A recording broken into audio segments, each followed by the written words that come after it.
Hi hello నమస్తే welcome to Suman TV. మరికొద్ది రోజులు అయితే ఎలక్షన్స్ అయితే రాబోతున్నాయి. ఈ సమయంలో ఏ పార్టీ అధిష్టానంలోకి వస్తుంది అనే చర్చ అయితే బయట అయితే చాలా జోరుగా అయితే జరుగుతోంది. సో మనం కూడా కొంతమంది పబ్లిక్ని అడిగి తెలుసుకుందాం నెక్స్ట్ ఏ పార్టీ వస్తే అభివృద్ధి జరుగుతుంది అనే విశేషాలు. సార్ నమస్తే సార్. నమస్తే మేడం. సార్ చెప్పండి సార్, ఏ పార్టీ నెక్స్ట్ ఎలక్షన్స్లో రాబోతుంది, అధిష్టానంలోకి వస్తుంది? కొంతమంది అయితే వైసీపీఏ వస్తుంది అంటున్నారు, కొంతమంది టీడీపీ అంటున్నారు, కొంతమంది జనసేన వాళ్ళతో పొత్తు అంటున్నారు, బీజేపీ కూడా అందులో కలుస్తుందని కూడా అంటున్నారు. మీ ఒపీనియన్ చెప్పండి సార్. నా ఒపీనియన్ అయితే భారతదేశం మొత్తం మీద ఈరోజు నరేంద్ర మోడీ గారిని చాలా గర్వంగా ఫీల్ అవుతున్నారు. అభివృద్ధి పదంగా కూడా ముందుకు పోతున్నది. ఇంకో కొంచెం రోజు కూడా మన ఈసారి థర్డ్ టైం కూడా మన ఎంపిక జరిగితే భారతదేశం అనేది ఇప్పుడున్నటువంటి ఎకానమీలో భారతదేశ ఎకానమీ 11వ స్థానం నుంచి 5వ స్థానానికి రావడం జరిగింది. Avira Women's Day special offer 50% off on IUI IVF valid till 8th March. Third time కానీ హ్యాట్రిక్ కొడితే మన ఎకానమీ కూడా కొంతవరకు 3వ ప్లేస్కి వచ్చేదానికి, ప్రపంచ దేశాల్లో కూడా 3వ ప్లేస్కి వచ్చేదానికి కూడా ఆస్కారం ఉంది. అభివృద్ధి అనేది కూడా ఇప్పుడు బీజేపీ ప్రభుత్వం వల్లనే సాధ్యమవుతుంది. ఒకవేళ ఏదన్నా ఇన్ కేస్ అధిష్టాన నిర్ణయాలు ఇట్లాంటివన్నీ ఉంటాయి కాబట్టి అలయన్స్ గవర్నమెంట్ వాళ్ళు కూడా సాధ్యమవుతాయి. ఇప్పుడు బీజేపీ కూడా టీడీపీ జనసేనలోకి కలుస్తుంది అని కొంతమంది అంటున్నారు, అది నిజమేనా? నాలాంటి చిన్న కార్యకర్త అనేది చెప్పడం అనేది అది కరెక్ట్ కాదేమో. సరే, ఒకవేళ కలిసిందే అనుకుందాం, వాళ్ళ వల్ల ఏమైనా అభివృద్ధి జరుగుతుందా? 100% అభివృద్ధి చెందుతుంది. అలా కలవడం వల్ల ఏంటంటే మూడోసారి కూడా నరేంద్ర మోడీ గారు గవర్నమెంట్ ఫామ్ చేస్తున్నారు. ఆయన అన్నట్టు 400 పైచీలకు సీట్లు అనేటివి పార్లమెంట్లో ఫామ్ అవుతాయి. అభివృద్ధి అనేది ఆల్రెడీ మన ఆంధ్రప్రదేశ్కి ఏ విధంగా డెవలప్మెంట్ అనేది ప్రతి ఒక్క సంక్షేమ పథకాలన్నీ కూడా సెంట్రల్ గవర్నమెంట్ సంక్షేమ పథకాలన్నీ కూడా వస్తున్నాయి. అదేవిధంగా వాళ్ళు కూడా ఏంటంటే ప్రజల్లోకి వికసిత భారత్ సంకల్ప యాత్ర ద్వారా ముందుకెళ్తున్నారు. ఆ పథకాలు ఏ విధంగా కింద స్థాయి వారికి అంత్యోదయ, అట్టడుగు స్థాయి వారికి ప్రజలకు అందుతున్నాయా లేదనే దానిలో కూడా ముందుకు పోతున్నారు. ఈ అలయన్స్ గవర్నమెంట్ అనేది అధిష్టానం నిర్ణయిస్తే అభివృద్ధి అనేది ఆంధ్రప్రదేశ్లో జరుగుతుంది. ఇప్పుడు ఈ గవర్నమెంట్ వల్ల ఈ 5 ఇయర్స్లో ఏ అభివృద్ధి జరగలేదని ప్రతిపక్ష నేతలు అయితే అంటున్నారు, మీరేమనుకుంటున్నారు? అభివృద్ధి జరగలేదు అనే దానికి కాదు, అంటే అభివృద్ధి అనేది ఏ గవర్నమెంట్ అయినా వాళ్ళ యొక్క ట్రెండ్లో అభివృద్ధి అనేది ఆలోచిస్తారు. ఇప్పుడు ప్రజలకి డబ్బుల రూపాన అయితే పుష్కలంగా అందుతున్నది, డెవలప్మెంట్ యాంగిల్లో అనేది కొంత తక్కువే. అంటే లాంగ్ రన్లో ఆలోచిస్తే అది ఓటర్ నాడి ఎలా ఉన్నది అనేది నేనైతే చెప్పలేను కదా. నా ఒపీనియన్ ప్రకారం అయితే అలయన్స్ గవర్నమెంట్ ఫామ్ అయితే మాత్రం నీకు అభివృద్ధి అనేది 100% ఫామ్ అవుతుంది, అభివృద్ధి జరుగుతుంది. ఇప్పుడు టీడీపీ జనసేన పొత్తు వాళ్ళిద్దరు అయితే ఓకే, ఇప్పుడు బీజేపీ కూడా కలుస్తుంది అని అంటున్నారు. కలిస్తే నీకు 100% కూడా యూజ్ ఉంటుంది. మన ఆంధ్రప్రదేశ్ అభివృద్ధి అనేది కూడా ఇప్పుడు జరిగిన దానికన్నా కూడా రెట్టింపు విధంగా కూడా ఖచ్చితంగా ఉంటుంది. అంటే ఇప్పుడు ఎవరు వస్తారని ఫైనల్గా చెప్తున్నారు? అది మన ఆంధ్రప్రదేశ్ రాజకీయాలు అనేది 100% మనీ మైండెడ్గానే ఉంటుంది. దీన్ని డిసైడింగ్ ఫ్యాక్టర్ అనేది ఒక వ్యక్తిగా నేనైతే చేయలేను. ఇప్పుడు అధికార పార్టీలో ఉన్నటువంటి అధికార పార్టీ ఏదైతే ఉందో అందరినీ వచ్చేసి సంక్షేమ పథకాలని, ఆ పథకాలని, ఈ పథకాలని సోమరిపోతులు అనేది చాలా చేయడం జరుగుతున్నది. సో ఉద్యోగులకు సపోజ్ ఫర్ ఎగ్జాంపుల్ మేము కూడా నిరుద్యోగులమే, ఏదో ప్రైవేట్ కాలేజీలోనూ ప్రైవేట్ సెక్టర్లో బతుకుతున్నాము. 24 అవర్స్ మనకు హార్డ్ వర్క్ అనేది చేయడం జరుగుతుంది. ఉద్యోగాలు అనేది గవర్నమెంట్ ఉద్యోగులు ఈ అధికార పార్టీ వచ్చినప్పటి నుంచి, అధికార ప్రభుత్వం వచ్చినప్పటి నుంచి ఏ ఒక్క నోటిఫికేషన్ కూడా వదలలేదు. డిఎస్ నోటిఫికేషన్ ఇప్పుడు ఏదో ఆసామాసిగా వదిలారు. అలా వదలడం వల్ల ఏమైనా యూజ్ ఉందా సార్? ఇప్పుడు పోస్ట్ అసలు వాళ్ళు నెక్స్ట్ ఎగ్జామ్ అయితే రాస్తాము, టెట్ ప్లస్ డిఎస్ ఎగ్జామ్ రాసిన తర్వాత అది ఏ గవర్నమెంట్ వస్తే ఫిల్అప్ అవుతుంది, కాకపోతే కాదు. సో ఉన్నటువంటి సమాజం ఎలా ఉందంటే ఇప్పుడున్నటువంటి ట్రెండ్ ఎలా ఉందంటే ఆపూడు గడిస్తే చాలున్నటువంటి భావాలు అయితే కలిగి ఉన్నాయి. భవిష్యత్తు ఏంటి, భవిష్యత్తు తరాలకి ఏంటి అనే విషయాలపై చర్చించే అంశాలు, జ్ఞానం ఆలోచించే విధానాలు కూడా అయితే సమాజంలో ఎవరికైతే లేవు. అరే మన కొడుకు ఉన్నాడు, మన బిడ్డలు ఉన్నారు, వాళ్ళకి భవిష్యత్తు మనము ప్రసాదించాలనుకుంటే, జ్ఞానాన్ని ప్రసాదించాలనుకుంటే మొట్టమొదట మనం ఏం కావాలి? మా అబ్దుల్ కలాం కూడా ఒకటి చెప్పాడు, ఆప్లో ఆగేబడో దేశకు ఆగేబడవు. ఫస్ట్ నువ్వు అభివృద్ధి చెందు, దేశాన్ని అభివృద్ధి పదంలోకి నడిపించని. కానీ మనము ఒకరికి దగ్గర బానిసత్వం మనం తీసుకుంటాం లైఫ్లో, జీవితంలో బానిసత్వం. ఆ బానిసత్వం ఎప్పుడైతే వదిలేస్తామో అప్పుడు మనము ముందుకెళ్ళి జీవన విధానాన్ని సక్సెస్ అవుతాం. కానీ ఈ అధికార పార్టీ అయితే నాకైతే సంక్షేమ పథకాలు అయితే ఎవరికి తిండి పెట్టవు. ఒక ఉద్యోగం కల్పిస్తే ఆ ఉద్యోగము తల్లిదండ్రులను, భార్య బిడ్డలను కాపాడుకునే శక్తి సామర్థ్యాలు ఉంటాయనేసి నా ఆలోచన. ఇప్పుడు పథకాలు అవన్నీ ఇస్తున్నారు కదా సార్, అవన్నీ సక్రమంగా అందుతున్నాయి అంటున్నారు? కొందరికి అందే వాళ్ళకి అందుతున్నాయి మేడం, కొందరికి అందవాళ్ళు. ఇప్పుడు డెవలప్మెంట్ లేదని అంటున్నారా మొత్తానికి 5 years? 5 years డెవలప్మెంట్ అస్సలు లేదు madam. Development suppose for example ఈరోజు సాఫ్ట్వేర్ పడిపోయిందంటే కారణం number of peoples are coming and going on process. 5 years 4 years B Tech complete చేసి ఈరోజు ఇటుకు బట్టి కూలి పనులు చేసుకుంటున్నారు మేడం. 5,000 వాలంటీర్ ఉద్యోగం అంటే దేనికి పనికి వస్తుంది మేడం? బీహార్ కాకుండా ఉంటే సిబిఐని చంద్రబాబు నాయుడు ఖచ్చితంగా రావాలి మేడం. చంద్రబాబు నాయుడు ఖచ్చితంగా వస్తే ఇది సాఫ్ట్వేర్ ఉద్యోగాలు అవి మంచి చెడ్డ ఒక్కొక్క ఇంటిలో ఒక్కొక్క ఎంప్లాయ్ అయితే ఆ 100 ఇండ్లు గ్రామం డెవలప్మెంట్ ఉంది. గ్రామము మండలము జిల్లా స్టేటు దేశం ఎందుకు మొత్తం ఇంటర్నేషనల్ లెవెల్లో మనం సక్సెస్ అవుతాం అనేది దీనికి కారణం మేడం. ఏ యువతకి ఎటువంటి జాబ్స్ కానీ ఏవి అసలు ఇంతవరకు నాకు తెలిసి ఈ 4.5 ప్రభుత్వంలో ఏ నోటిఫికేషన్స్ లేవు. సెకండ్, ఎనీ గవర్నమెంట్ ఎంప్లాయీస్ని కూడా గత 45 ఏళ్ళగా ఏ ప్రభుత్వం కూడా ఇటువంటి ఇబ్బందులుగా గవర్నమెంట్ ఎంప్లాయీస్ని ఇబ్బంది పెట్టింది లేదు. ఒక జీతాల పరంగా కానీ ఓకేనా, ఒక సర్వీస్ పరంగా కానీ అదొకటి. ఈ తర్వాత వచ్చేసి ఈ పథకాలు ఇచ్చేసి ఈ పల్లెల్లో ఉన్న రైతులను కానీ టౌన్లో ఉన్న చిరు వ్యాపారస్తులు కానీ అందరినీ సోమరపోతులు చేసేసాడు. మెయిన్ పాయింట్ ఎందుకంటే ఈ 10,000 ఇవ్వడము, 5,000 ఇవ్వడము, ఆ పథకం అనము, ఈ పథకం అనడము, అమ్మఒడి అనడము, జగన్నాథ్ తోడు అనడము, అది అనడం ఇది అనడం వల్ల ఒక ఇంటికి ఒక 50,000 నెలకు వచ్చేటట్టుగా చేశాడు. ఆ 50,000 వల్ల ఎంత నష్టపోతున్నారు అనేది ప్రజలు గమనించట్లేదు. మాకు ఈ పథకం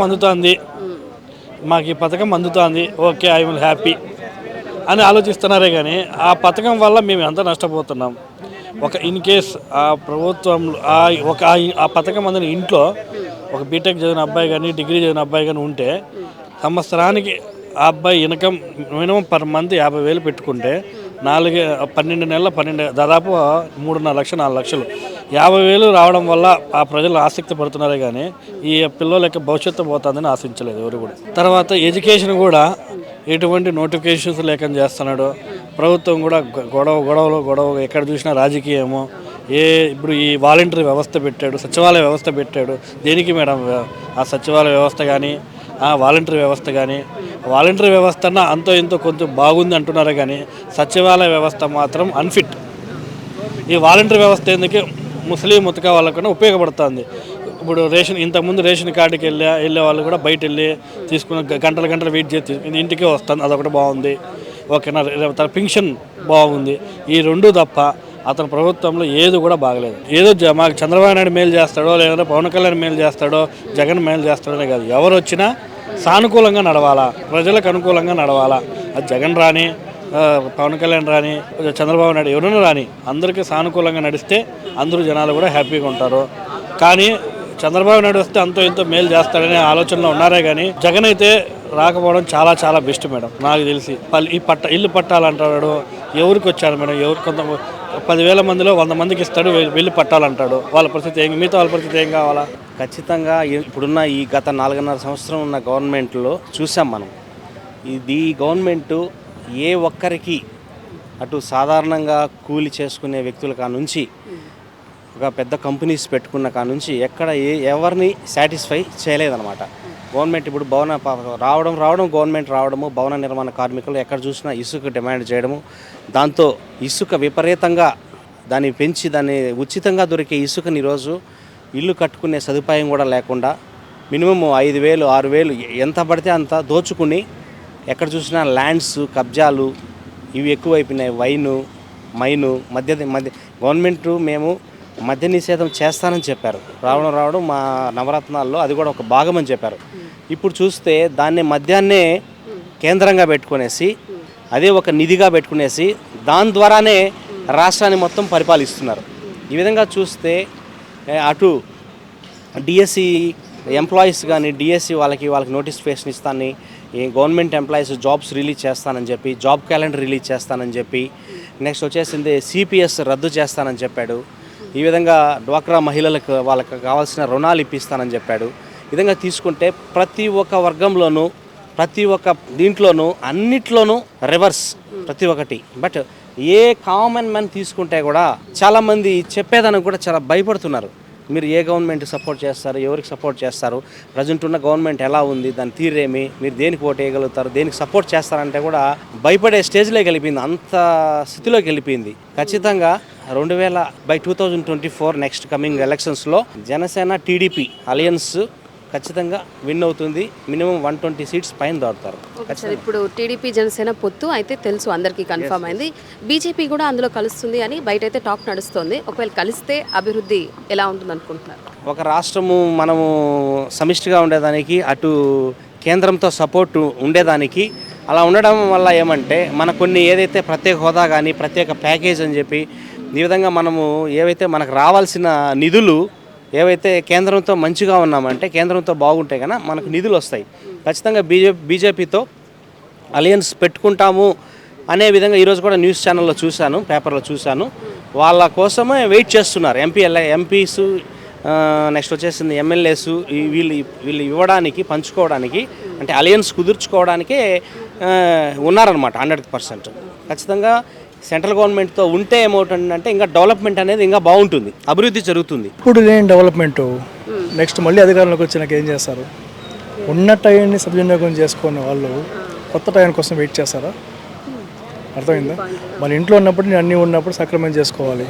ఏమి లేనప్పుడు నువ్వేం చేస్తావు? ఇప్పుడు 100% ఈసారి వైసీపీ వ్యతిరేక పార్టీ ఏదైతే ఉంటుందో అదే గెలుస్తుంది.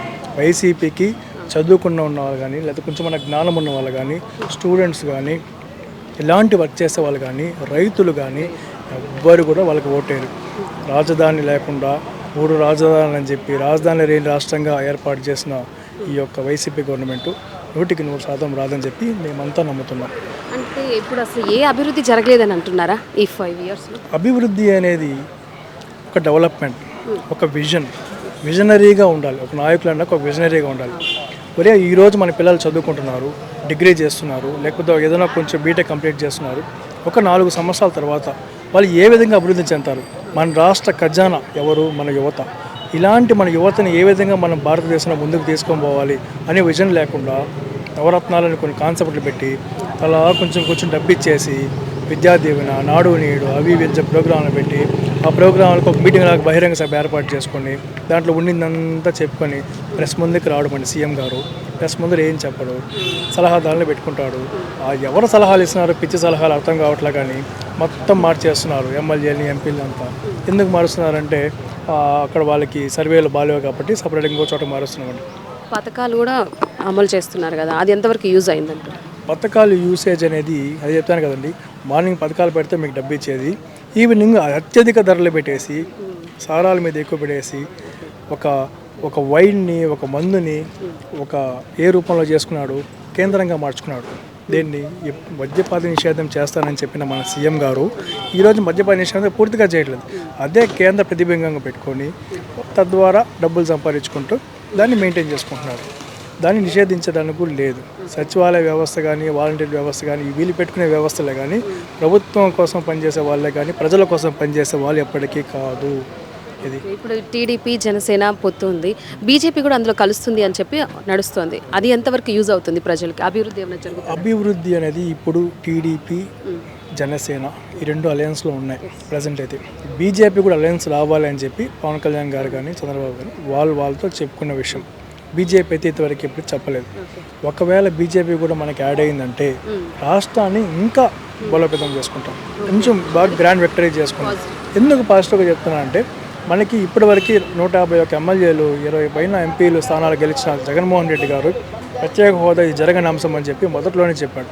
ఇంత గడుసున్న వ్యక్తి జగన్మోహన్ రెడ్డి చేస్తాడు గీస్తాడని చెప్పి అందరూ పోయి ఓటేస్తే అతనే చేయలేకపోయాడు, అతను చేయలేడు.